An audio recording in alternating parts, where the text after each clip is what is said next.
As I said in my State of the Union address, I'm going to always be honest with the American people. Today, I want to talk with you about the cost here at home of Putin's decision to brutally and savagely invade a sovereign nation.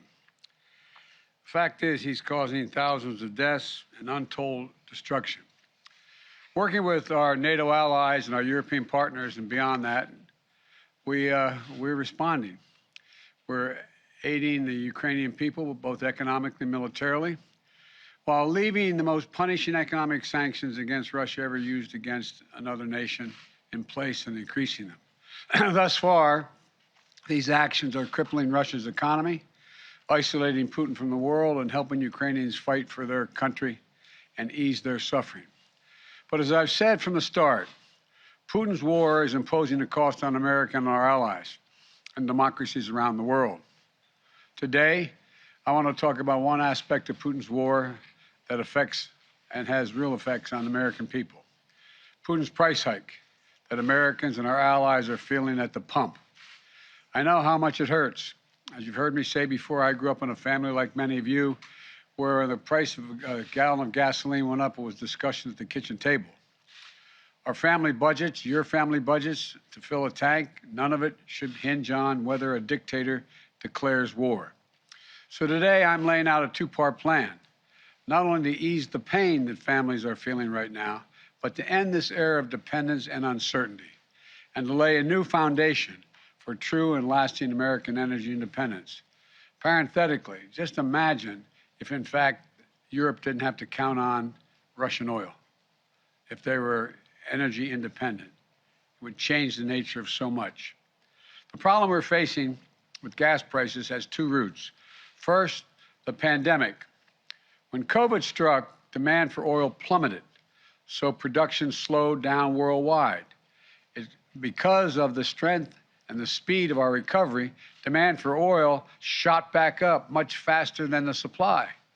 That's why the cost of gas began to rise last year. The second root is Vladimir Putin. The start of this year, gas was about $3.30 a gallon. Today, it's about averaging $4.20, $4.22. It's higher in many states. Nearly $1 more in less than 3 months. And the reason for that is because of Putin's war. And now many people are no longer buying Russian oil around the world. I banned the Russian import of oil here in America. Republicans and Democrats in Congress called for it and supported it. It was the right thing to do. But I said at the time, it's going to come with a cost. As Russian oil comes off the global market, supply of oil drops and prices are rising. Now Putin's price hike is hitting Americans at the pump, which brings me to the first part of my plan. To immediately increase the supply of oil, our prices are rising because of Putin's action. There isn't enough supply. And the bottom line is, if we want lower gas prices, we need to have more oil supply right now. For U.S. oil companies that are recording their largest profits in years, they have a choice. One, they can put those profits to productive use by producing more oils, restarting idle wells, or producing on the sites they already are leasing, giving the American people a break by passing some of the savings on to their customers and lowering the price at the pump. Or they can, as some of them are doing, exploit the situation, sit back, ship those profits to the investors, and while American families struggle to make ends meet. Look, this is a moment of consequence and peril for the world, and pain at the pump for American families. It's also a moment of patriotism. I want to acknowledge those companies that have already announced they're increasing immediate production.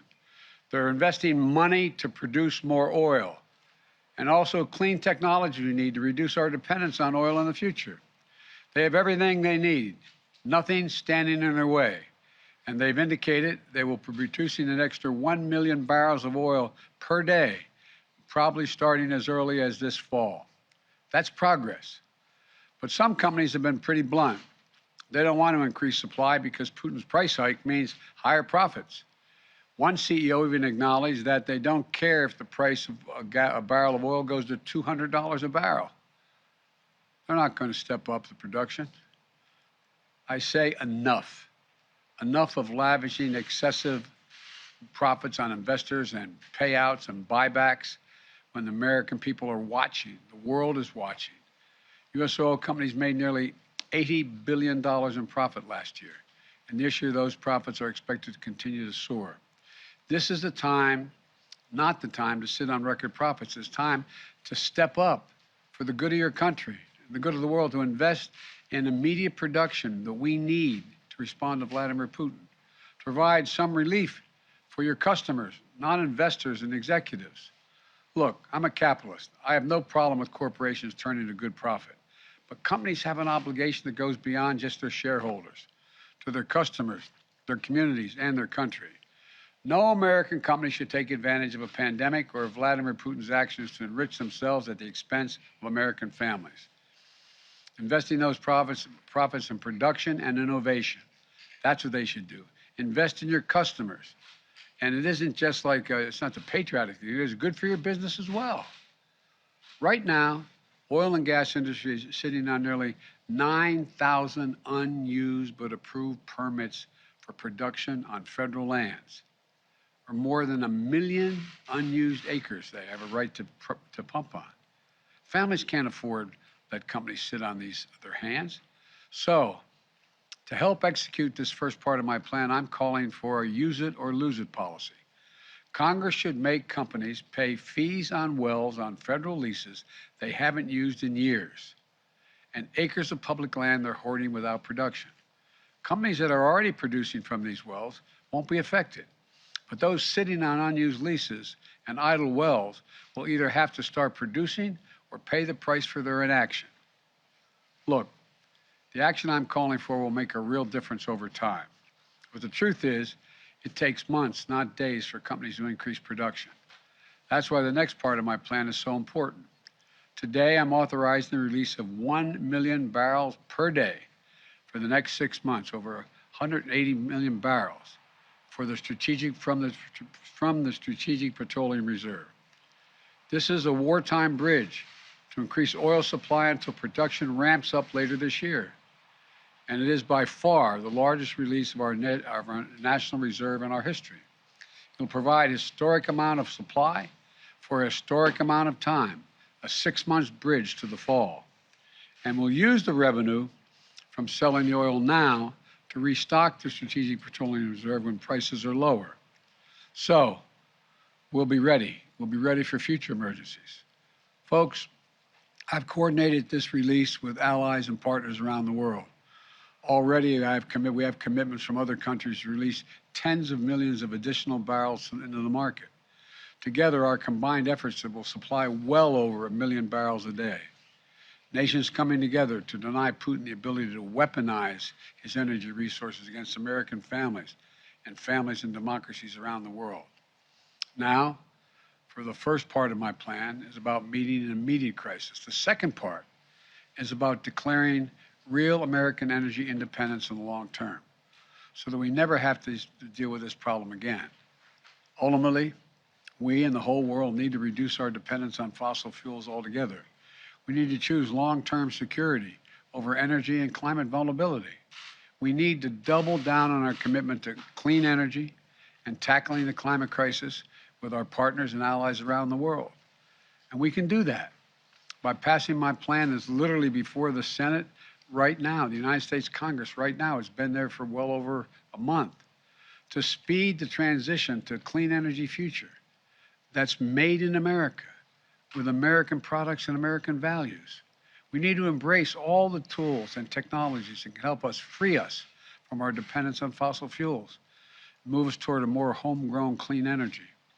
Technologies made by American companies and American workers, so we can bolster domestic supply chains here at home and export those technologies around the world to reduce greenhouse gases.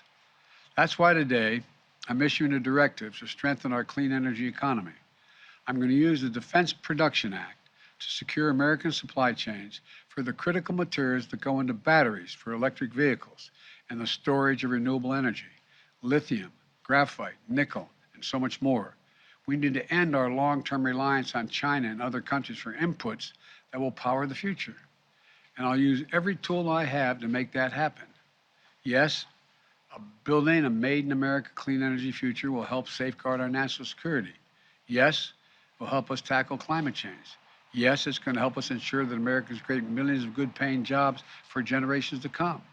But the most important thing my plan will do right away is save your family money. And here's what I mean. Under my plan, which is before the Congress now, we can take advantage of the next generation of electric vehicles that a typical driver will save about $80 a month from not having to pay gas at the pump. If your home is powered by safer, cheaper, cleaner electricity like solar or heat pumps, you can save about $500 a month on average. Don't take my word for it. The CEOs of 11 of America's largest utility companies came to see me at the White House several weeks ago. They told me if we pass my plans before the Congress now, typical families will see savings show up in their utility bills immediately. Costs will come down even more as we innovate and develop cutting-edge energy storage technologies, clean hydrogen technology, advanced nuclear technology, carbon capture and sequestration technologies. And by the way, this week's the benefit I included in the bipartisan infrastructure law to help families weatherize their homes are being delivered. My administration is making $3.2 billion available from this legislation to provide up to $6,500 direct payment for working class families to be able to weatherize their homes, to save them money, to keep them warm in the winter and cool in the summer. It's a direct grant. This program has been around for a while, and in the past, it's delivered to families, average families, another $327 in savings when they weatherize. But now we have the ability to reach 10 times as many families because of the legislation that we already passed in the legislation. In addition to that, we're also setting new standards to boost fuel economies for new vehicles sold in America. Within 5 years, we're going to travel 10 miles more on every single gallon we have because the average fuel economy of 49 miles of the gallon is going to be required. That means hundreds of dollars in savings for families at the pump. We're also setting similar standards for appliances, from your air conditioner to your microwave, your refrigerator, washers, dryers. It's just one of 100 actions we're taking to save the average family $100 per year in utility bills. Look, the bottom line is this. Between ramping up production in the short term and driving down demand in the long term, we can free ourselves from our dependence on imported oil from across the world. Look, I know gas prices are painful. I get it. My plan is going to help ease that pain today and safeguard against tomorrow. I'm open to ideas to strengthen the plan, but I will not be put off and put it on hold.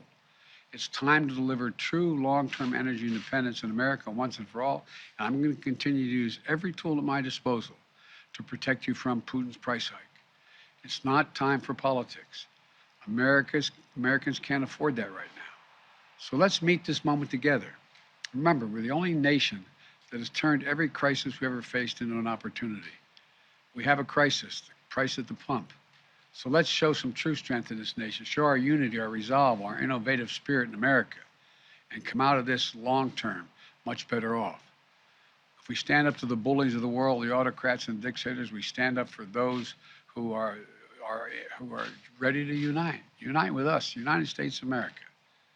So may God bless you and may God protect our troops. Thank you. Mr. President, how badly is Vladimir Putin being misinformed by his advisors? That's an open question. There's a lot of speculation. But he seems to be, I'm not saying this with a certainty, he seems to be self-isolating, and there's some indication that he has fired or put under house arrest some of his advisors. But I don't want to put too much stock in that at this time because we don't have that much hard evidence. Mr. President, how much in monetary terms do you estimate today's announcement has reduced gas prices, and when can Americans expect to see these changes? That's a really important question, and there's no firm answer to it. But prices already came down when it was announced ahead of time that Biden was going to release so much energy from so many barrels of oil from the Spro. They're already come down. My guess is we'll see it come down, continue to come down. But how far down, I don't think anyone can tell. And there's going to be a slight delay because if you go out there and you're a gas station and you purchased X amount of gas at a certain price, you're not going to lower the price of the pump until you're able to get back what you invested. And that, I'm talking matter of, I think, days and weeks. But it's hard to tell. And the other thing is, but it will come down. And it could come down fairly significantly. It could come down the better part of, anything from 10 cents to 35 cents a gallon. It's unknown at this point. I'm also waiting to see whether or not our allies exactly how many barrels they release from their supplies now. My guess is it could be as high, somewhere between 30 million to 50 million barrels. And the higher the number, the more likely the prices to come down. Thank you all very much. I appreciate it. Thank you.